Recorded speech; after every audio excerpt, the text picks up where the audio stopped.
Hi, I'm Will Bruin, and I was just recognized as a Seattle Sounders legend. Now I get to do voice reads for the Sounder at Heart podcast network. Here we go. Come on! Hey, O'Shan! Let's go! A save by Fry! The Seattle Sounders have done it! MLS Cup winners! Here comes Rangers through the middle to crown it for Seattle!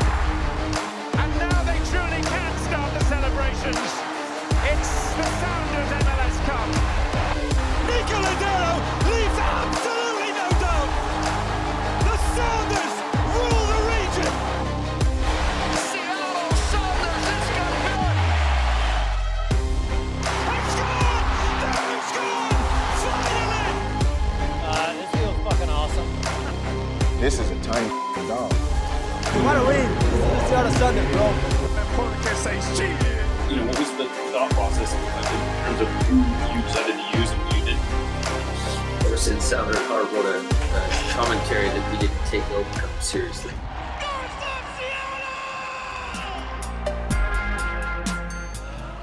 Welcome back to another episode of Nos Audietis, sponsored by Full Pull Wines. I am Jeremiah O'Shan. Joining me, as always, is Aaron Campo and our engineer Lickett. This is the mailbag episode for January 2025. Kind of the preseason, I guess, edition of this. Training camp just opened this week, Aaron.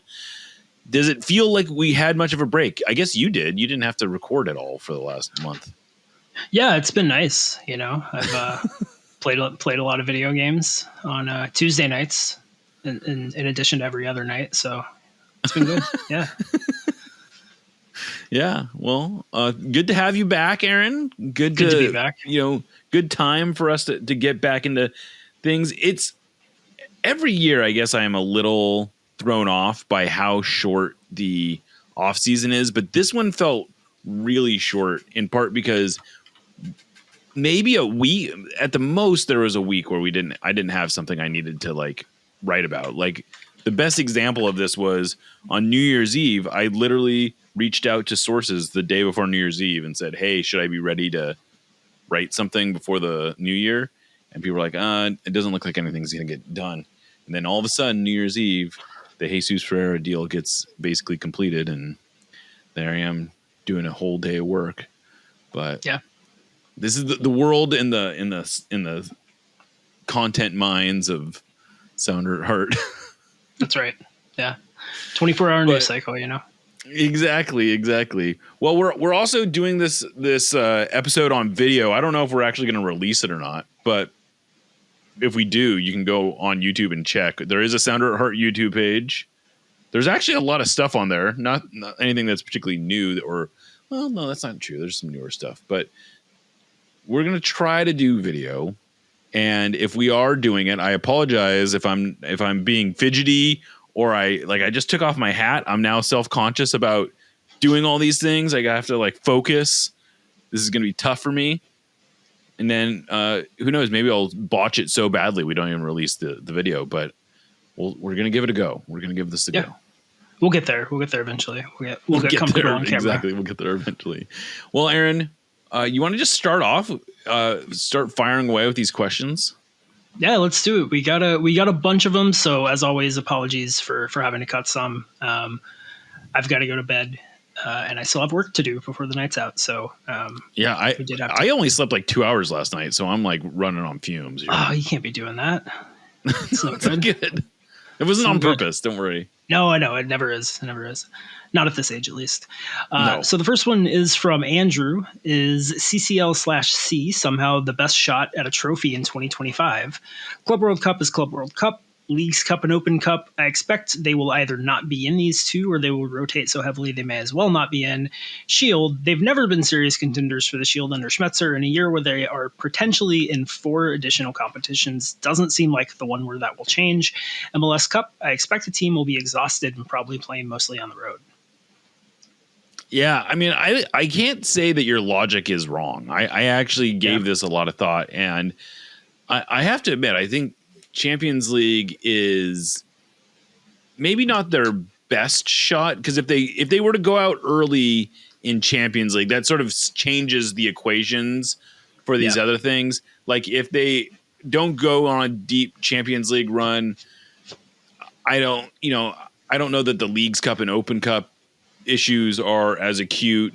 And then if they don't go on long runs in that, I think that they could still have a good MLS Cup run. But I do feel like Champions League is a worthwhile goal. It is a tough path for sure. They open with Antigua down in Guatemala. That's always going to be a challenge. And then most likely Cruz Azul will be waiting in the second round. And that's right there. That's a pretty good test for them. And I think there's at least one more, if not two more, Liga MX teams that would be awaiting them if they advance beyond Cruz Azul. So it would be a challenge. But yeah, I mean, I think there's no reason they shouldn't go for it. I think they have a team that is built for a Champions League run. Yeah, I think that they have as good a shot in CCL as they have in any year. Maybe not quite as good as the year they won it, but I think they have a very deep team. I think that this team has the potential to be better than the team that won it, frankly. But I'm not as bearish on, I guess, the MLS Cup chances. I don't expect this team to be a serious Shield contender just because I expect somebody to just run away with it, as usually tends to be the case, probably Miami again. Yeah. But I don't think that they're going to mostly be playing on the road necessarily. I think that they have a pretty good shot at a top 3 finish in the West. You are more bearish, I think, is what you were saying. You're right. No, you're right. I'm bearish. I'm bearish. You said, I'm sorry. Yeah. I apologize. So you got 2 hours of sleep last night. It's just fine. It's a common symptom of sleep deprivation is confusing large getting Bears and Bulls mixed up. Yeah. But I think this team is always a serious threat to win the MLS Cup when they get to the playoffs. I just think that they are extremely good at knockout soccer, and I think the odds are they're going to be a better team next year than they were this year. They've filled, I think, their biggest hole as a team, and I take the point that they're going to have a lot of miles on the legs at the end of the year. But I think by the time the playoffs roll around, a lot of that fixture congestion is kind of in the rearview mirror and has been for a little bit. So I think that they've got a better shot at winning MLS Cup than they do CONCACAF. And I'm not going to say I expect them to win MLS Cup, but I think they have as good a chance as anybody in the league. Yeah, I won't disagree with you there. I will note we did a survey on Sounder at Heart, and this feels like a good time to sort of bring that use that for content here. And, we got about almost exactly 500 responses to this thing. So a decent sample size. We posted it on Blue Sky. We posted it on Twitter. We posted it to Discord. We did not do a story on it, which I suppose would have increased the numbers and gotten us a different kind of sample. But my point being, we got a decent variety of types of people responding to this. And overwhelmingly, one of the questions we asked, how many trophies will the Sounders win? 53% said 1 trophy, which feels realistic. What I found was interesting, about 68% thought the Sounders would win at least 1 trophy. Only 32% said they wouldn't win any, which I don't think is actually that inherently pessimistic to say you're not going to win a trophy. That's not although I think it speaks to the mindset of the fans, which I think it's more positive going into this year than it might seem coming from the general, if you're just on social media and you're reading Reddit or whatever. But all right, how do you think you say this person's name, Aaron? Oaf, maybe. Oaf. Oh, that's the best. Oh. I don't think that's right, but that's the best. That could be. I mean, that's a good guess. But anyway, you know who you are. Discord user. AUEGH is the spelling. So we'd love for you to let us know how to pronounce that in the future. But what quote unquote smaller signings are on your wish list still? Now, I will note that this question was submitted before the new year. But obviously everyone wants a big name DP, but added depth or smaller upgrades could really boost this on a team with 50 plus games this year. So where would you like to see this team prioritize the roster at this point? They don't have a lot of room to do anything, but what would you like to see them do? Yeah, I mean, the things that I was hoping for that I think are in the spirit of the question going into the offseason were, hoping to see one new starting fullback next year. That seems unlikely. I mean, I think they would have to move one of them. I don't really expect Ariola to compete for a lot of time at right back, but I could see him playing right wing back in a 3 center back setup. But I do think that the Sounders are going to be playing with 2 center backs most of the time. So I think, the fullbacks are likely going to be who they are, which, is not the end of the world. There's going to be significant changes to the team, and that's really what I was hoping for. But, if there's a market for one of those guys and they have the opportunity to make a change there, I'd be certainly happy with that. But I think the general consensus and even sort of backed up by what the official line from the club has been and Craig Weibel has been is that it looks like we're probably going to see a U22 in the summer, and that's going to be the extent of it, I would say. Yeah, and I think there's a genuine question as to what position they're even going to target right now. If I had to guess, I think they are looking at a defensive midfielder. If you sort of try to read the tea leaves, they're talking about moving Josh Atencio to center back. They don't have a lot of depth at defensive midfielder, although they do have Snyder Brunel, they have João Paulo, they have Danny Leyva.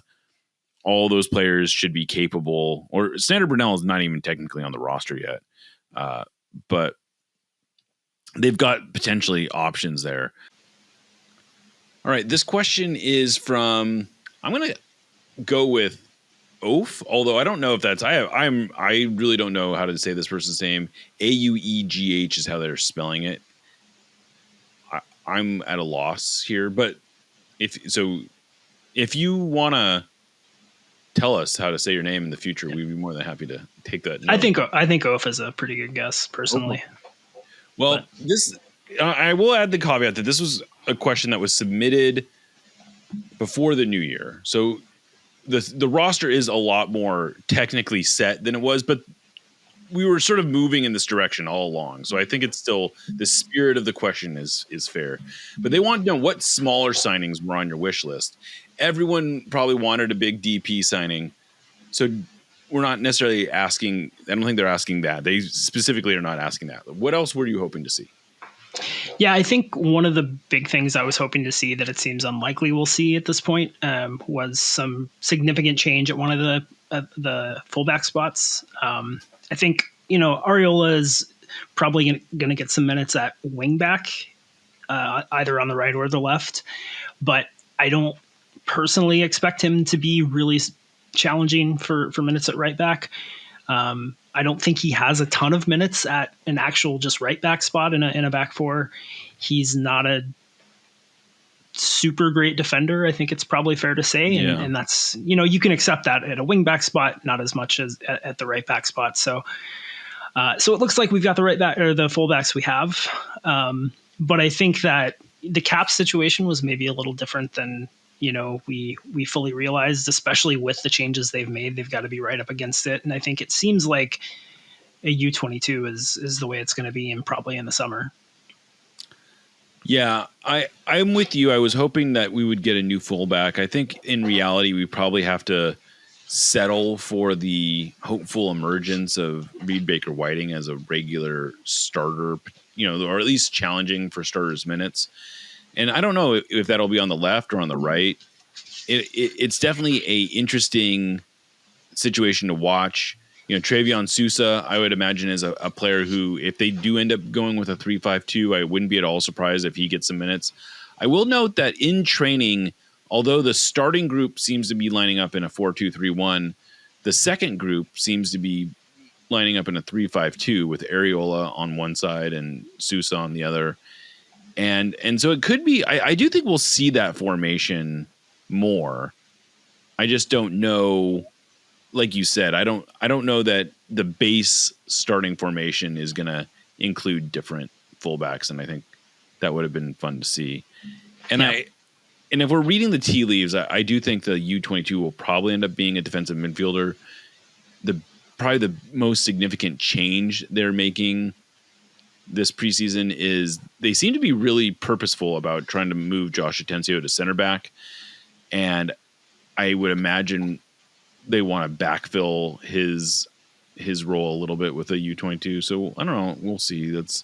I think that's probably the areas I would have ideally. I mean, I will say I was hoping there would be a winger, and I have a hard time really complaining about if Areola is the type of winger they signed.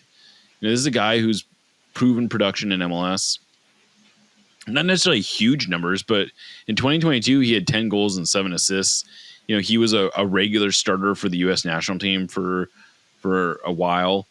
So it's hard to be too, critical of that change as well.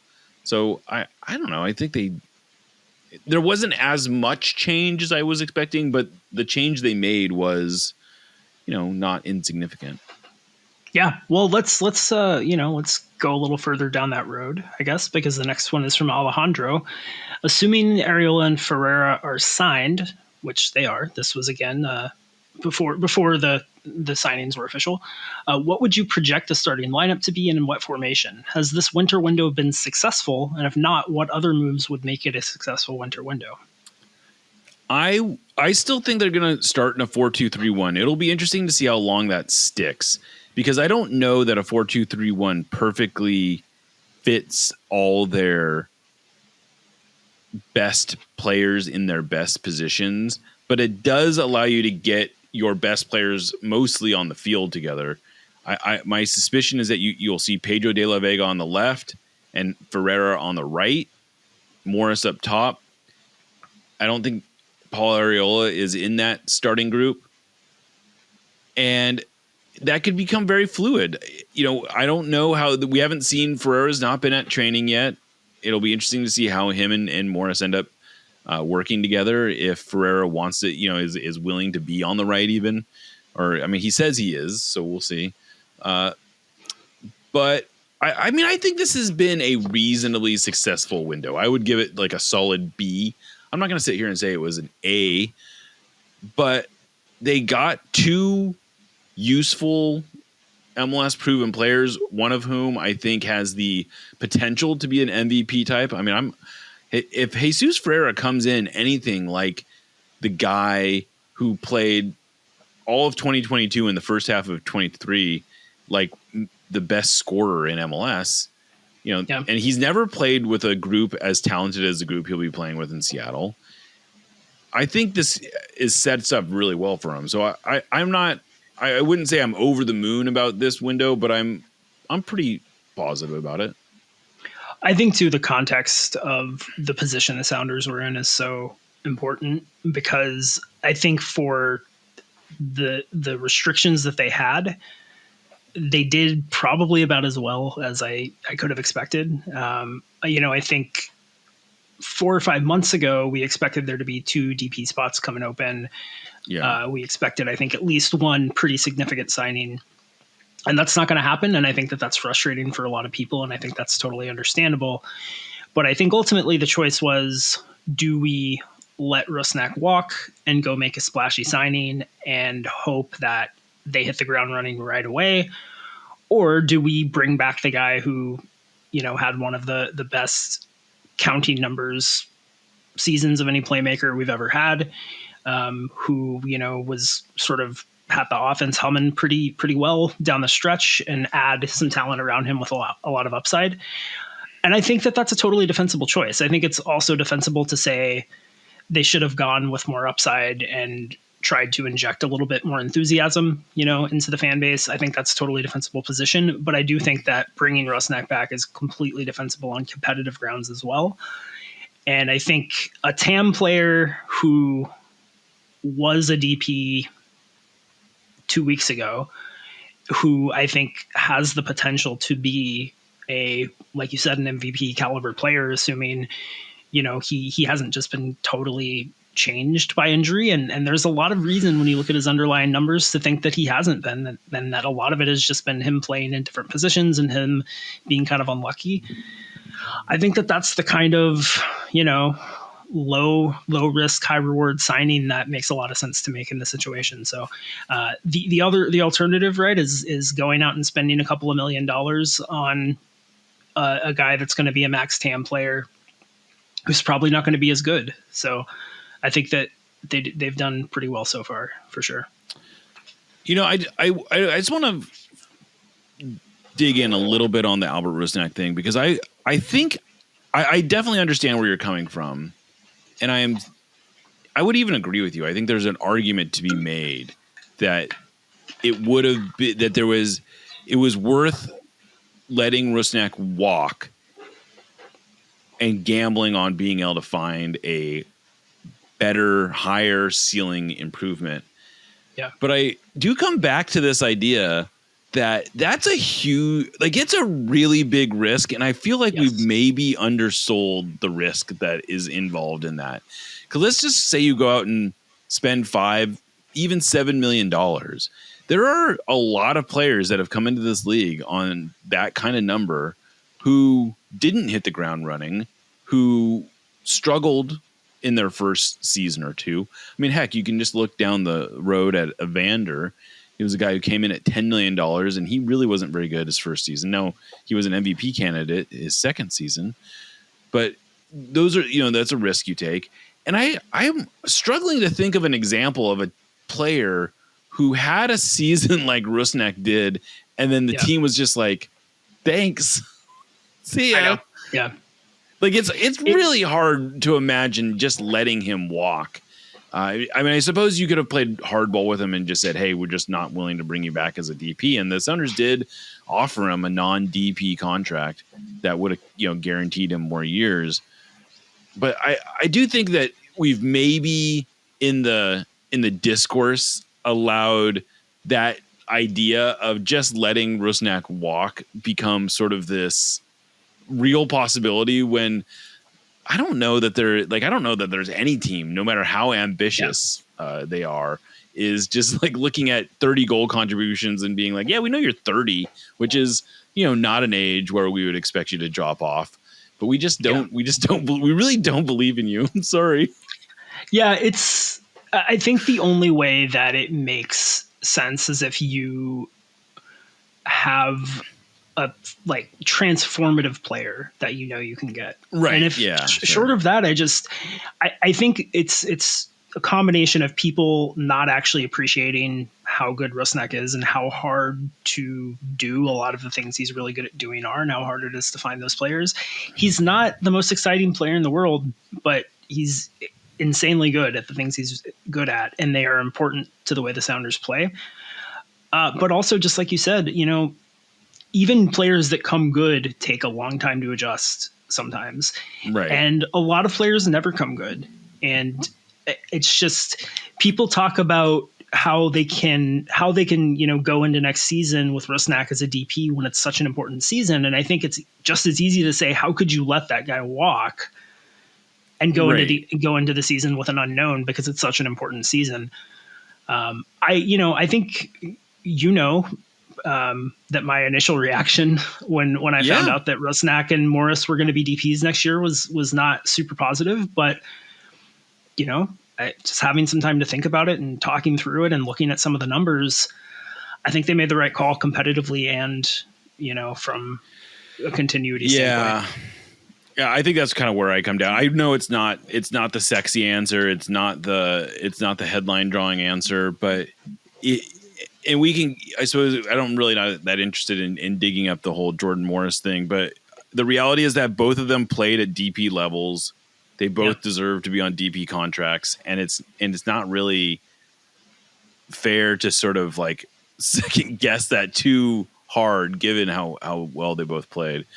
But all right, well let's move on. This is from B Sweets. Would you predict to be the net impact and personal response to the Sounders moving out of downtown and or MLS moving to a winter schedule? Two very different questions, but kind of related, I suppose. Yeah. For me, if they move out of downtown, I will go to fewer games. for sure. I have sort of come to accept that they have to get a better stadium situation and that the current situation at Lumen is untenable.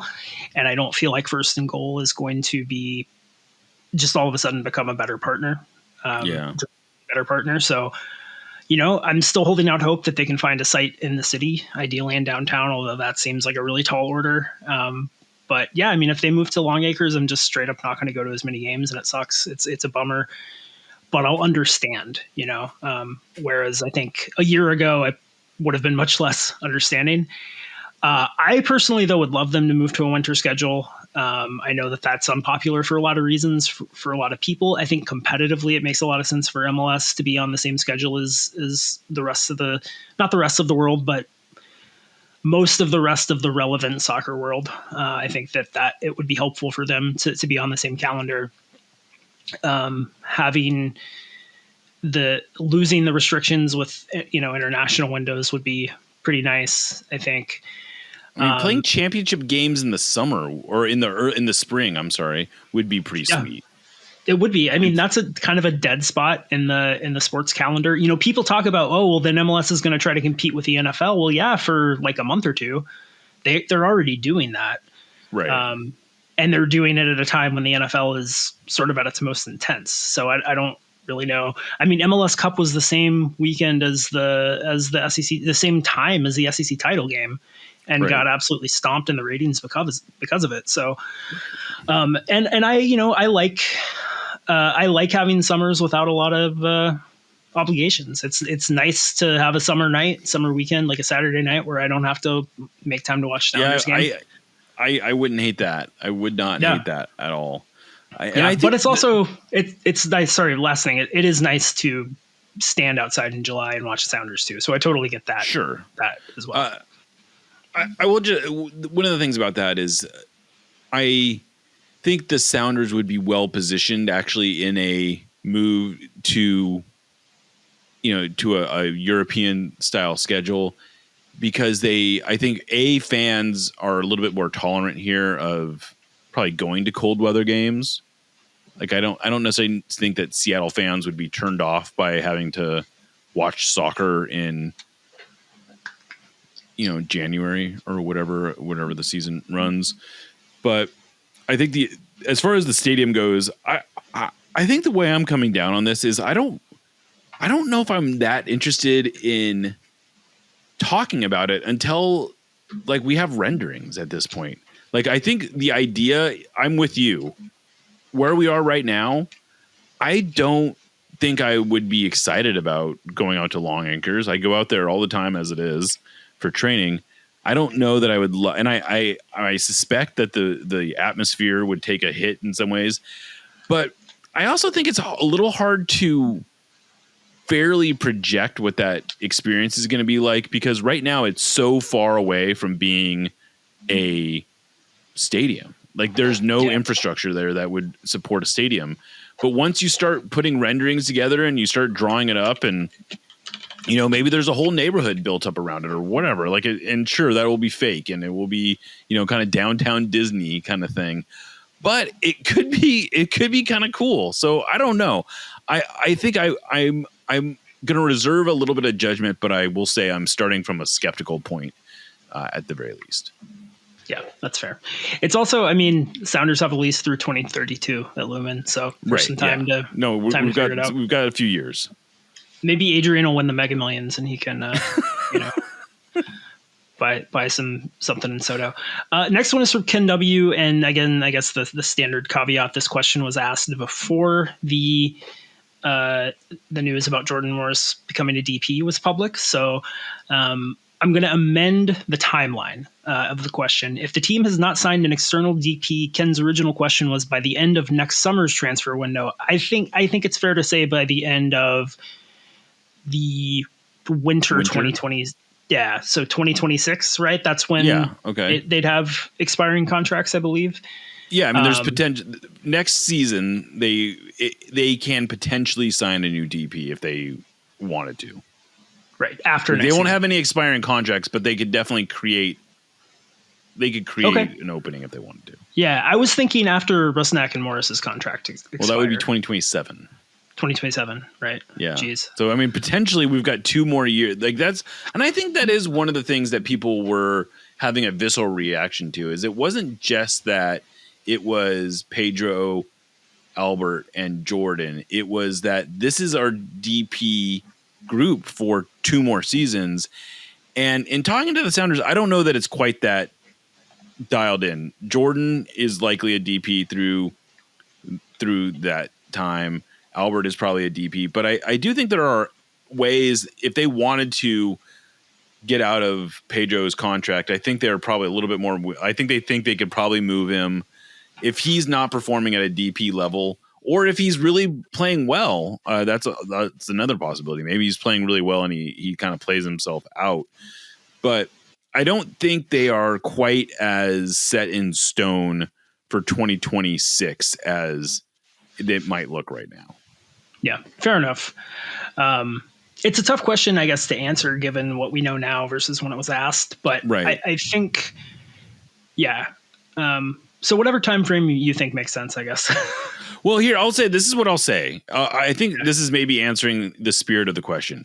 If we go into 2026 and it's obvious that we are not getting production out of our 3 DP spots and the Sounders make a choice to just let it ride, that definitely says something about ownership's willingness to spend, because they could, I think they will have the ability to open up one of those DP spots if they wanted to, if it was that important to them. And, so we'll see. Yeah. I think I'm with you. And I think the odds are actually pretty good that Pedro is going to be worth his money next year, worth the spot. So hopefully it's not really a question until 2027. Hopefully Albert and Jordan continue to play really well, and Pedro starts to contribute at a level that justifies his DP tag, and it's a question for 2 years from now. Right. This is from Cascadian Frontier. Does locking up all the DPs make it less likely we sell Obed? Seems there might be less urgency on the part of the club to get the cash if they can't turn around and turn it into a big signing. I don't think it makes it any less likely at all. Money is money, and they still have to spend it on the squad. They can sock that money away into an interest-bearing savings account and, wait a couple of years, and they've got all sorts of options there. But I don't think, I think Obed is going to want to leave. I think he has his sights rightfully set on bigger and better things. And yeah. And I will say they just made some changes to the allocation money rule like the other day, that there's no expiration now. So the Sounders, if they were to sell Obed, let's just say for $10 million, and they wanted to convert $3 million of that into GAM, they wouldn't have to just turn around and spend it.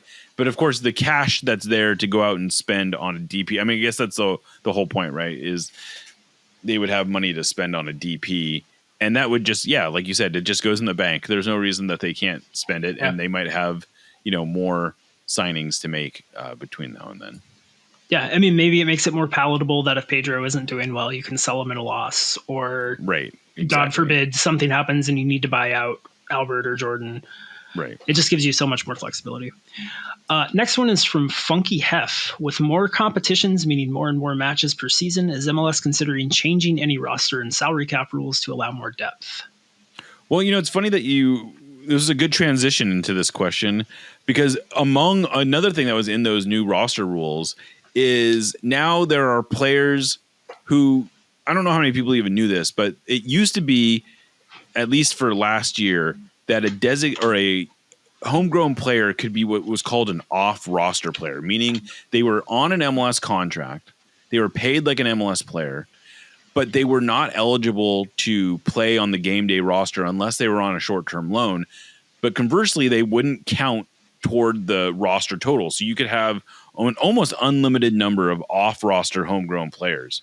Stuart Hawkins was an example of this last year, and he eventually did get put on the senior roster at the end of the season, but most of the season he spent as an off-roster player. And so what this rule, though, changes is that those off-roster players can play in 6 league games and unlimited CONCACAF Champions Cup, Leagues Cup, Open Cup games without having to go on a short-term loan. So that's a pretty big change.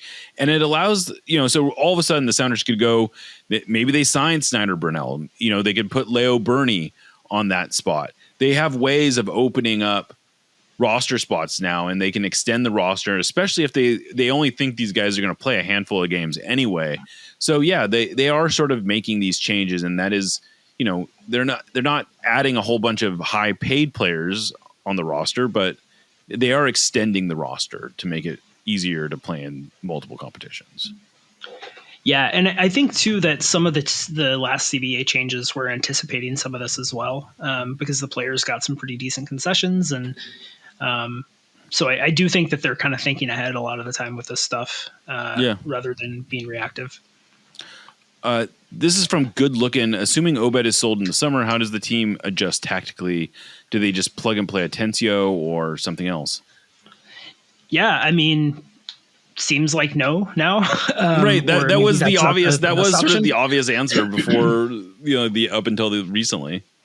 Yeah, it definitely makes a lot more sense that JP was brought back to me now. That the plan is to convert Atencio to center back, and I think we talked about defensive midfield looking like a spot that they might target for a U22, and you maybe don't. It's not ideal to have a U22 coming in with the expectation that they're going to get a lot of minutes right away, but that might be the case, right? But the other thing to keep in mind is that this is the cap situation now. These are the guys on the roster now. If they get up Schitt's Creek, they can make changes. They can trade guys. Right. They can do things to give themselves flexibility. Also, especially if they sell you have Obed, a $10 million kitty sitting around waiting to be spent. Yeah, and if you convert $3 million of that to allocation money, you've got a lot more salary cap all of a sudden. That gives you flexibility. Right. So, obviously they're not going to use all $3 million of that to buy down cap hits, but they could probably add a pretty decent player if they wanted to with a chunk of that money. So, for sure. Yeah.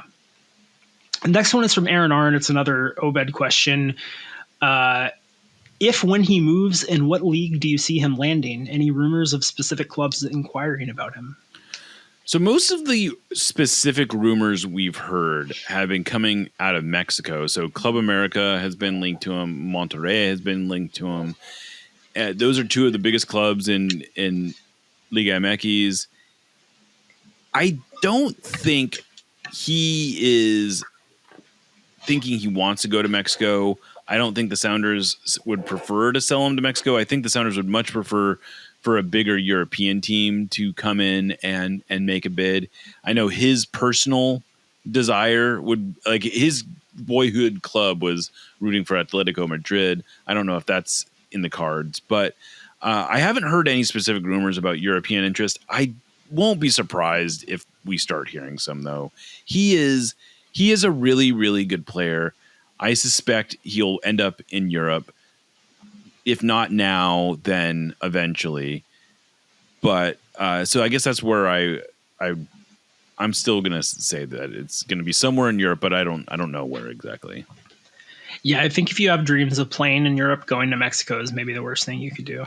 Yeah, that's not you're not any closer to Europe if you go to Mexico. That's for sure. Yeah, probably further away, frankly. Right. Yeah. This is from Debate Pro. Should Brian be giving Reed Baker-Whiting more opportunities to play by deploying him as an occasional right back? It seems odd with Alex's struggles not to use Reed on the right. I think that Reed is still in the phase of his development where you play him where you want him to end up.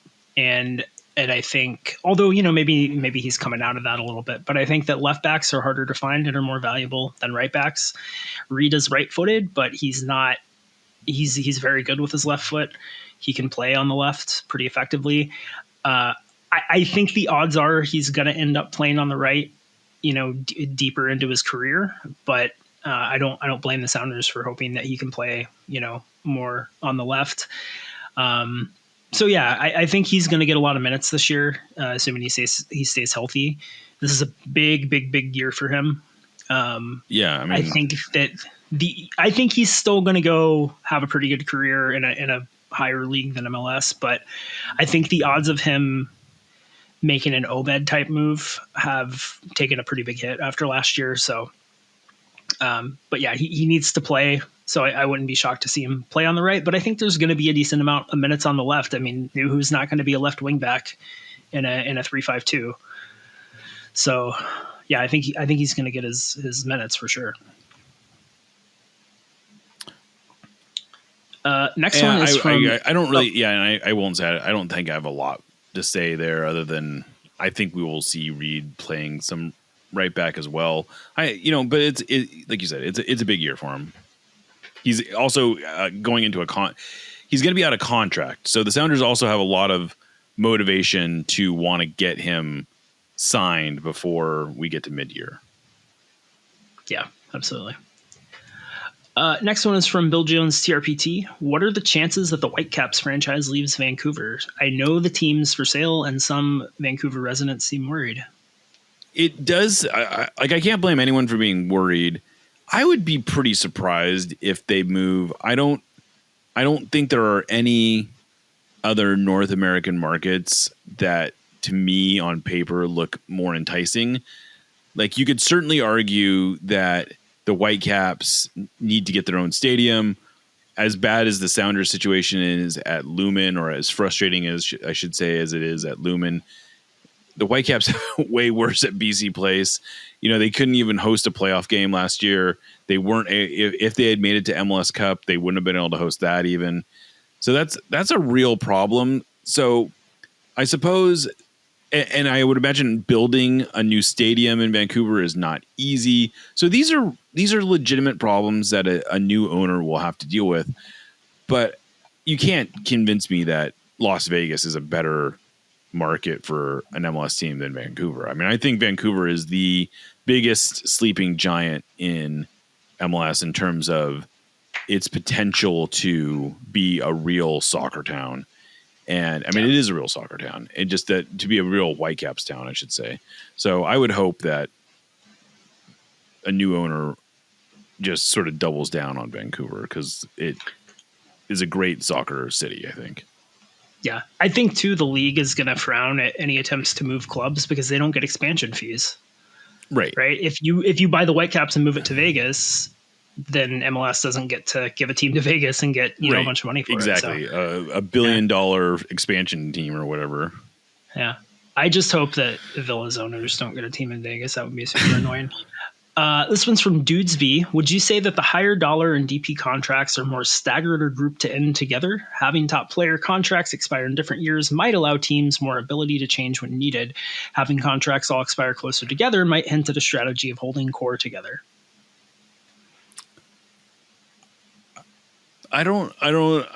I guess, are they saying should that be the strategy, or is it better to I mean, it's probably better to stagger them, I suppose. Yeah. Or is it an intentional strategy? Maybe is kind of how I read it. I don't think it's I don't know. I'm skeptical that it's intentional. I think they I think they're signing each of these contracts effectively as they come. I don't think they're giving one guy a 3-year extension and another guy a 2-year extension just so that they don't end up expiring the same year.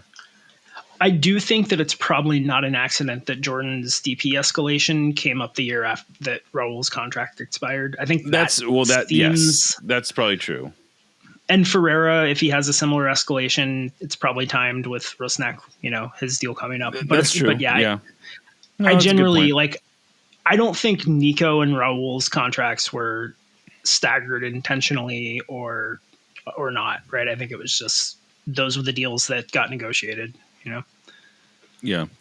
This is an interesting thought exercise from Dan P. He says, has there been a DP signing this offseason from another MLS club that looks better than Jesus on a TAM? I.e., are there any other teams having off seasons that you're really jealous of? Yeah, it is a good question, because it's not necessarily a question about do you think Jesus is a better player than Denki, for example? But do you think that Jesus is a better value? And I think so. I mean, people have gotten really sick of this hypothetical, but I think it's a valid one. If Jesus was the exact same guy, but he had been playing in Belgium since he was, a kid, and he was coming over for $8 million or $10 million or whatever it was, would the reaction be different? And I think it absolutely would, even with the risk, the downside, the injury, maybe dragging his numbers down last year. So yeah, I think that there is some lack of, excitement about Jesus's upside. But I would probably rather have Dinky, but as a value prop, the Sounders weren't going to sign a DP, right? They decided they were going to bring Rusnak back, and we've talked about that and how that's a defensible position. And I think value for money, yeah, like I think I'd rather have Jesus on TAM than any of the other DPs that have been signed this offseason so far. And I look at, it's early in the offseason. I don't even think technically the transfer window might not even be open yet. And so things can change a lot, like a lot. But where we're sitting right now, I don't know that anyone has had even remotely as good of an offseason as the Sounders. Now, that's also understanding that the Sounders have kind of emptied their chamber almost on it. It's not quite, but they've made their big moves of this offseason. And so it's not a real apples to apples comparison. But if you look at, let's look at FC Cincinnati right now. They have Kevin Danke. Great. That's really good. Luciano Acosta did not report to camp. Oriano did not report to camp. Those are big problems for them that they're going to have to solve. And where we're sitting again, it's January 14th. This is not, we might be singing a very different tune on February 14th, but where we're sitting right now, no, I'm not jealous of anyone else's offseason. It would be fun to sign a Kevin Danke type player. It's really fun to watch what Atlanta is like. Some of the names that Atlanta is getting linked to, that's a lot of fun. Don't get me wrong, but they haven't done anything yet, or they haven't made their big moves yet. So, where we are right now, come back and I guess maybe ask me this question in a month and we'll see. Right. And that's the key thing, right? Is that Atlanta is in a position to make all these signings because they have sucked shit and they have a ton of cap space, and they have to get better fast because there's a lot of pressure on the leadership of that club to get better fast. Right. Cincinnati, like you said, they're losing key guys left and right. So they have to replace guys. The Sounders aren't in a position to have to do that. And it does make things less exciting, but it's, I think, ultimately kind of a good problem to have. Timberlake 23 wants to know, or I guess I messed up here. This was supposed to be your question, but who's your breakout player of 2025? Pedro. I think Pedro is going to hit the ground running. I think he's going to have a really good season.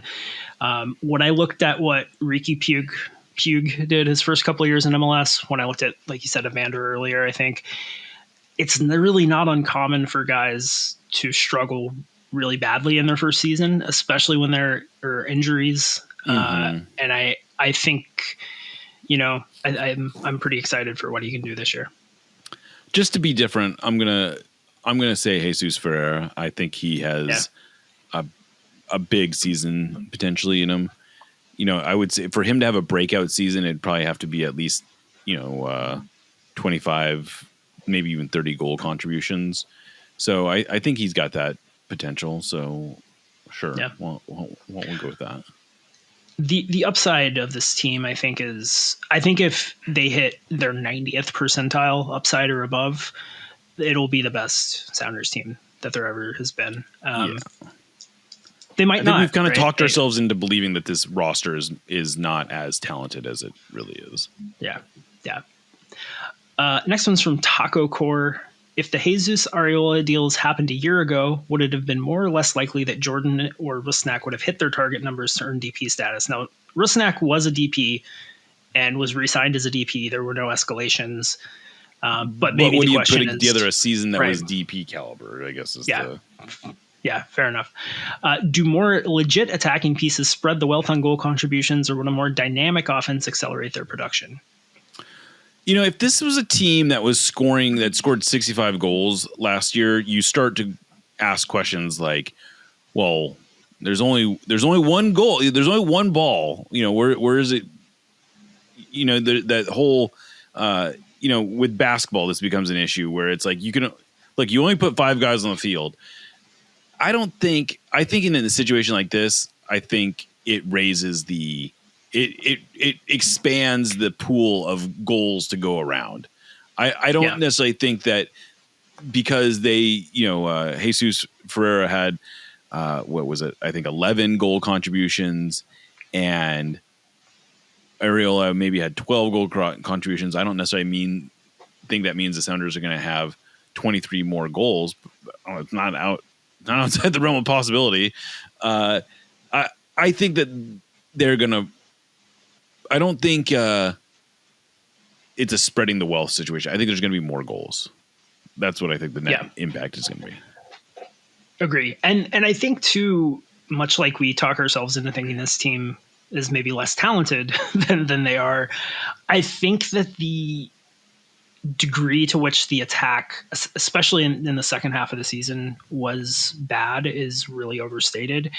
If the Sounders add 11 goal contributions, let's just say Arriola doesn't do anything and Jesus has a repeat of last season, which everybody considers to have been really disappointing, they would have scored 1 goal fewer than LAFC scored last year. So there's definitely a lot of room for improvement, no question there. But, I think that having that other threat, that other credible goal threat, I think is going to take the pressure off of Jordan, take some pressure off of Rusnak, and just make everyone better. Yeah, and one more thing I'll add about the conversation about their offense last year is for the second half of the season, like you said, they played fine offensively. They averaged something like 1.75 goals a game. Like not necessarily gangbusters, but that's a solid clip. And then in the playoffs, it dried up. I get it. Rothrock was hurt, and it seems funny to say it now, but Rothrock was a key part of their offense. Jordan missed a game, Albert missed a game, and we're really talking about a small sample size. We're talking about 4 games. So I think I'm hesitant to read too much into their struggles when they had long stretches of being very good offensively. Yep. All right. This one's from Ty. What formation could we possibly see that includes all 3 DPs and Jesus? Is Pedro on the bench if he's healthy? It doesn't make a ton of sense, but he's the odd man out is he the odd man out in a big game? I think that the 4-2-3-1 with Jordan up top and Pedro and Jesus on the wings, Rusnak as the 10 is the easiest way. It gets trickier if you are playing with 3 center backs, because then either Pedro is a wing back or Albert plays much deeper. Maybe that's the answer, right? When Obed leaves, is Rusnak slides deeper and Pedro plays at the 10. I doubt it, but it's a possibility. I think you could see 2 striker setups. I think you could see a 4-4-2 where they managed to get all of them on the field, like a diamond type 4-4-2. I suppose there's a way you might be able to work it where, well, that would be pretty tough. I was going to say you might be able to work it where you have like a 3-man back line and sort of like a box midfield. But that would be tough to fit all the players. Like I did come up with some formations, but you sort of, in order to get all of them on the field in a 3-back, you really need De La Vega to be sort of a wing back, which I don't know how likely that is. Yeah. But I think you could see a box 4-4-2 as well, right? I think that's totally feasible to see. Yeah. Yeah. Last one from the Joshua. Do players actually live in the Seattle area when they are Sounders? Does that mean like De La Vega live in the area? Does that mean Jesus and Paul will move? I'm curious if that is the case generally. And then we did get some clarification on this. Yeah. Basically, they're asking, do they take up residence or are they just kind of in a hotel for the duration of the season? Yeah, as far as I know, nobody other than Oba sort of like did the long-term hotel thing. And most of these guys are at least renting condos, if not full-blown buying houses. Most of the players at this point, the Sounders have a lot of guys who have been here for a long time.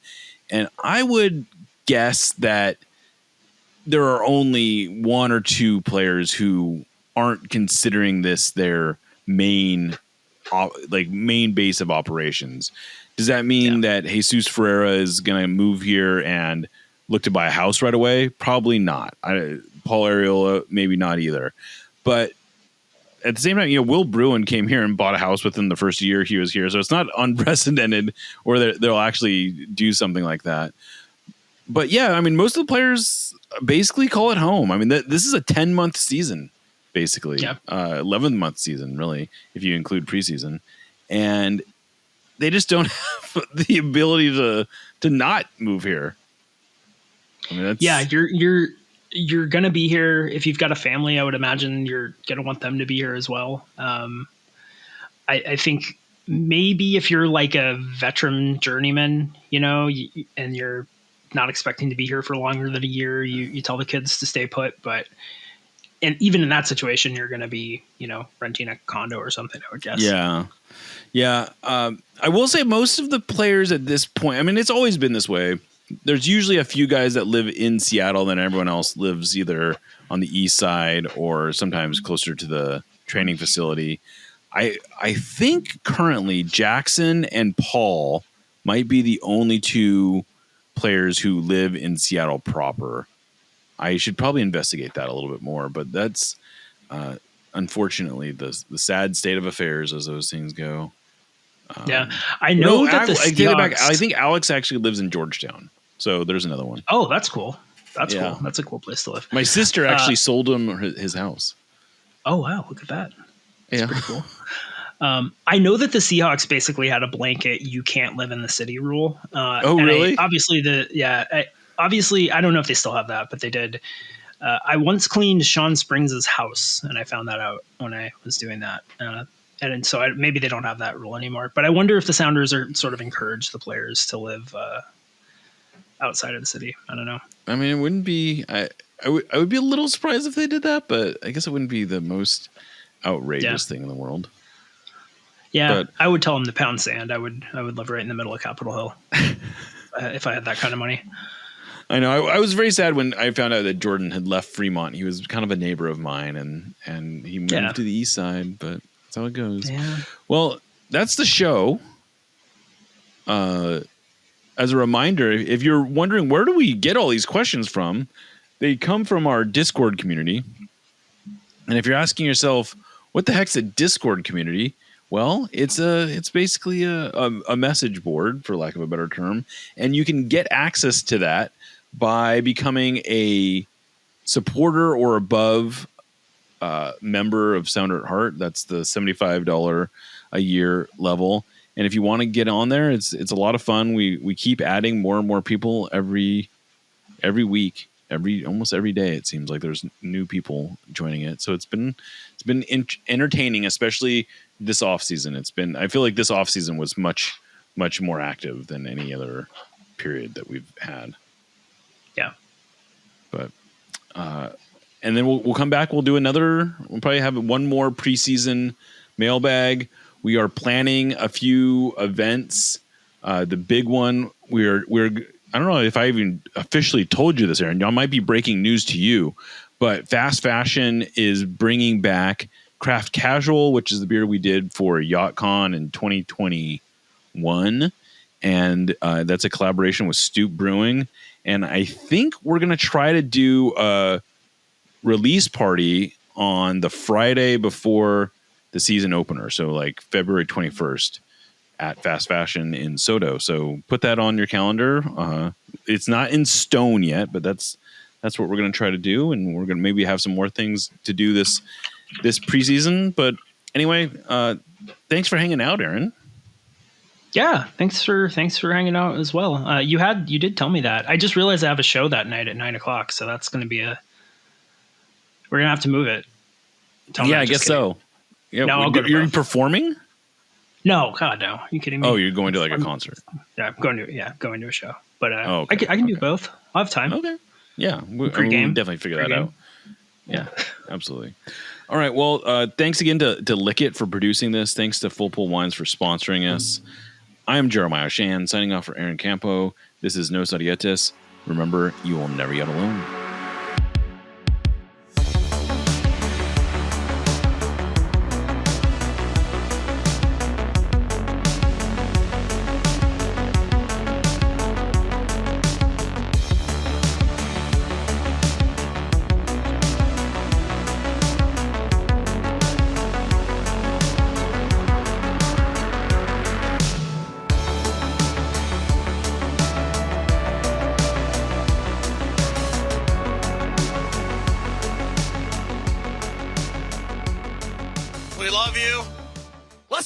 on!